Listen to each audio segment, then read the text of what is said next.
On Monday, March 1st of this month, the Atlanta Hawks officially fired head coach Lloyd Pierce after he spent 2.5 seasons as the team's head coach. The Hawks held a record of 14-20 at the time of Pierce's firing, and the team got off to a nice start this season as they won their first 3 games and even beat the NBA championship favorites, the Brooklyn Nets, pushing their record to a record of 4-1 to begin the season. However, it seems like Pierce just wasn't the answer in Atlanta, as the team is playing tremendous basketball ever since Nate McMillan took over as the Hawks head coach. And today, we're going to break down why this team can cause some trouble for the East's top seeds come playoff time. And we even have some fans wondering and is even saying they believe this team can make a deeper playoff run than expected. What's up, guys? SCJ here, and if you enjoyed today's video, make sure to give it a like as it helps out a lot. And if you're new to the channel and or enjoy the NBA, then make sure to hit that subscribe button and notification bell. So last night, the Atlanta Hawks got a very good 16-point win over the Golden State Warriors. Steph Curry didn't in fact suit up for the Warriors in that game, but to me, a 16-point win is always impressive regardless of who you're playing. The Hawks won by a score of 124-108, and beyond the fact that the team nearly got a 20-point win on the road, the team got some very impressive performances from the players on their roster. The team's sharpshooter and current best player, Trae Young, had a game for the record books as he scored 21 points on 42.9% shooting, along with 3 rebounds and a very good 15 assists. This was his 12th 20-point, 15-plus assist game since entering the league, the most by any player in that span. So really, the most by any player in the last 3 seasons since Young was drafted in 2018, and that of course is very impressive. The man the Hawks were desperately trying to trade recently, John Collins, also put up a very great performance. Collins had 38 points, 12 rebounds, as well as 2 assists and 1 steal on the night. He also did that on a very good 14 for 19 shooting. Last night was his 3rd career game with 35 or more points, 10 or more rebounds on 70% shooting. All other Hawks players combined for 2 such games since the 3-point era began in 1980.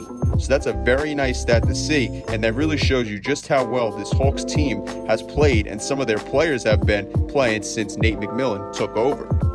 Nate McMillan took over and was filling in for Lloyd Pierce for a few games prior to his official hiring, but if we look at the Hawks' record ever since McMillan took over officially, the team has garnered a record of 9-2.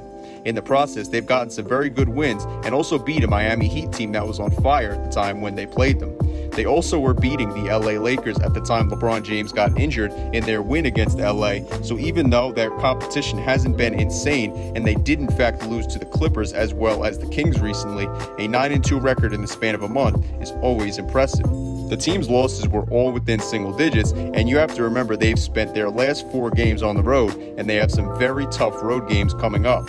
I'm not sure if they'll have what it takes to beat, say, a team like the Nuggets, Suns, or even the Spurs coming up, but if they can win 1 or 2 of those games, or just put up impressive performances, they will definitely look even more like a legit team going into this year's playoffs. Over their last 11 games, with the players that the Hawks have and the numbers I showed just before from guys like Trae Young and John Collins, you'd expect their offense to have been on fire lately. However, that has not been the case. Over their last 11 games, the Hawks have been scoring the 16th most points per game, so they're in the lower half of the NBA in that regard.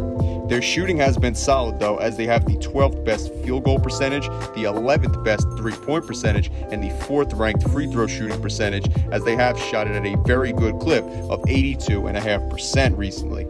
The team also has been solid in some of the other areas in terms of traditional stats, as they've grabbed the 7th most rebounds per game, as well as turned the ball over the 12th least amount of times and blocked the 7th most shots per game. The reason for that seems to be how well the Hawks duo down low of Clint Capella and John Collins have rebounded as well as blocked shots lately. Ever since McMillan took over as the head coach in Atlanta, Capella has averaged an insane 15 rebounds per game, and John Collins hasn't been doing too bad himself, as he's averaged 8.9 rebounds per game. The rest of the Hawks roster hasn't rebounded bad one bit, as you can see here. So with the rest of the guys cleaning up the glass, while Capella and Collins carry most of the load there, it's easy to see why they've been so good in that category lately. Then with blocks, that's once again the same story, as Capella has dominated and averaged exactly 2 blocks per game, and Collins has blocked 1.4 shots per game. Very physical stuff from the Hawks big men down low that we've been seeing, and these are some very impressive numbers to say the least. The team also has been the second most efficient team in the league ever since the head coaching change, as they sit right behind that 76ers team that we talked about in my video from yesterday that has been dominating as of late. So this Hawks team has really been playing inspired and tremendous basketball lately, but honestly, the stats to prove that don't even stop there.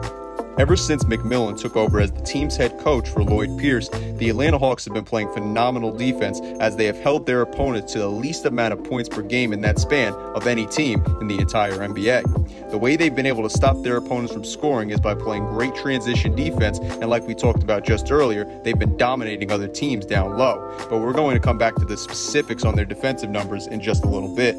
Going back to their opponent's stats, though, the Hawks have held their opponents to the lowest field goal percentage and the 7th lowest three-point percentage of any team in the league over that span. Their opponents have also made the least amount of field goals overall and the 9th least amount of three-pointers as well.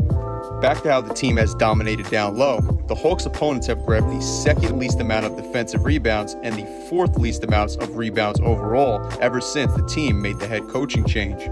Their opponents have also struggled in many of the other areas, and honestly, you probably should have expected that by now. The Hawks lately have been restricting their opponents to the 6th least amount of assists per game, which is of course very solid. The Hawks' opponents have also gotten the 5th least amount of steals per game, as well as the 9th least amount of blocks per game as well. Not to also mention that the Hawks' opponents are fouling them the 11th most times per game, and the Hawks are doing a very good job on the opposite end of the ball to prevent their opponents from getting to the free throw line, as they have committed the 6th least amount of fouls per game. Safe to say Nate McMillan has them playing without fouling, which is exactly what you would want from your team.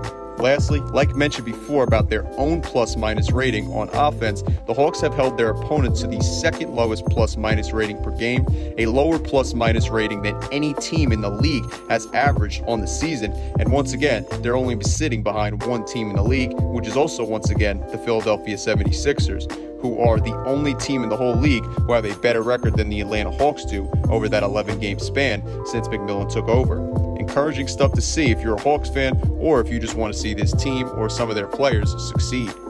Now, closing things out with their defensive numbers, I said we were going to come back to earlier. In the 11 games since McMillan took over, the Hawks have had a top 5 defensive rating in the league, as they clock in at the number 5 spot in the whole league. The Hawks have also given up the 12th least amount of points off turnovers, so while they're not a top 10 team in that regard, they're still very solid in that area. In terms of points off of fast breaks and points in the paint, like I mentioned earlier that we were going to come back to, the Hawks have been very superb in those areas, as they've given up the 3rd least amount of points off fast breaks and the 7th least amount of points in the paint since McMillan's takeover in Atlanta. So despite the fact that the Hawks' offense hasn't been super great, and the offense can be very potent due to having a player such as Trae Young leading their team and their offense, it really seems like the turnaround for them has been the fact that they've really began to clamp down on the defensive side of things. And the team, as well as Nate McMillan, really have seemed to figure out what works for this team just at the right time in the season.